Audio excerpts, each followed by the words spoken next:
Hello YouTube and 7 cents, this is Talit, and today I'm going to be showing you how to open up the Xbox One Bootrom in Ghidra. So the first thing you're going to need, of course, is the Bootrom itself. So let's look at this 0sp.bin. You can just go ahead and drag it into Ghidra.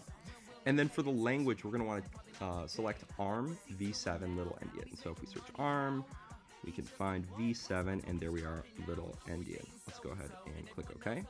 And then also we're going to want to specify the base address, which in this case is going to be FFF, so that's 4 Fs followed by 4 zeros. Great. Then we can click OK.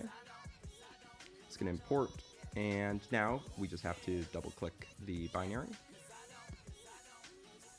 And we can start with a first pass of auto analysis, although we are going to have to run our wonderful script over here that's going to make everything much easier to understand.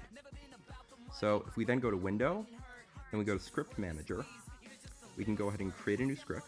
So we can select Python, let's call it XB1 demo.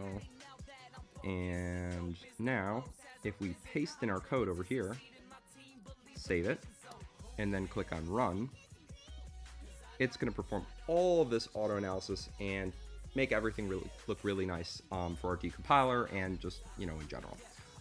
Now, you're probably going to want to do another analysis pass just for fun.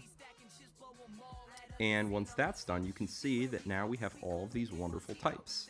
So we've got types over here. Most of this stuff is labeled. So you can see we have like variables here. Most of the functions have types. I haven't gotten around to like labeling everything. I do work for a living now, but it is nice to come back and do some reverse engineering stuff. But yeah, so hope this helps anyone that's looking to actually take advantage of this to build some homebrew or something cool on the Xbox One. And I hope you guys enjoyed the video. Thanks.